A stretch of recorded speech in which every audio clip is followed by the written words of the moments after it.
Hello baby! So for today's video, nandito tayo ngayon sa 01 Moto Parañaque. And i-check natin kung ano nga ba yung muffler or pipe na babagay kay Pumpkin. At kasama din natin si Shift Master dito and sa kanya natin itatanong. Kuya, ano ko yung marirecommend nyo pang Sniper 155? Marami tayo dyan. Pero mas maganda yung nag-iisa talaga dyan. Ayun o. Ayan, ito. Taba ako dyan Ayan, taas natin ka. Ayan. Ito yung maganda sa Sniper kasi meron siyang silencer. Meron na. So, di tayo mahuli niyan? Di tayo mahuli niyan. Alam naman natin sa Pilipinas marami talaga bawal, diba? Maingay. Siyempre, andyan yung huli. Yung huli. Yung huli di maiwasan. Pero, sa totoo lang, hindi naman to hinuhuli ng LTO kasi kahit walang silencer to. Kahit wala, okay pa din. Pasadong-pasado to. Rin nyo si Papa P kung nakakakilala dyan, kung may mga kakilala dyan ha. Yan, shoutout daw kay Papa P. Si Papa P. Baka kilala mo ba? Papa Jeric lang. Papa Si Jeric, Papa shoutout Jeric. Papa Jeric. Ayan.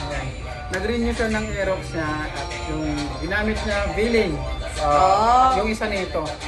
82 lang yung rating nila dun sa disable nila. Pero ganyan talaga siya dapat, kuya? Ilan?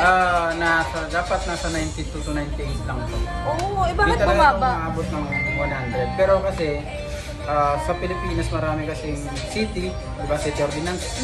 Pero sitahin pa din, o hindi naman? Huwag ka lang mag-open. Kung gusto mong mag-open, pwede naman sa rides. Okay. Pili lang tayo ng So, lugar. pwede ka alisin yung silencer? Pwede. Detachable naman siya. Meron naman siya dito ng screw. Ayan, allen check wrench. natin. Dito siya tatanggalin. So, ito lang, kuya. Dito lang. Ito lang mismo? Kasi may takip yan eh. Kung napapansin mo to. Katulad nito. Ayan, ito. Katulad nito. Ang tanggalan nito nasa ilalim. Ayan. Okay. Kaya pag tinanggal to, ayan, bulahaw. Pero hindi naman totally bulahaw talaga. Kasi ako Hindi parang magigising mga kapitbahay. Hindi naman. Pero na lang magigisingin talaga natin. I-re-rev natin ang ganyan. So, ayan. Sa Parañaque. Shout out! Diyan si dahil kasi from Tagaytay to Parañaque. Ito. Walang Walang sita, be. Makadaan tayo niya ng ligtas. Oo naman, kahit ialabang mo si... Ayun. Pero sa lugar natin, safe yan. Kahit magwas-was Sa ka. taas mo naman, dami naman ako pipe dun eh. Oo naman.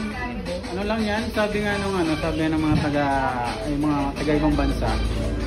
Hinuhuli ka lang naman talaga kung mayroong bantay. So, pag wala. Diba? Hindi din. Pag wala, Sa checkpoint, di naman sitahin, kuya. hindi naman.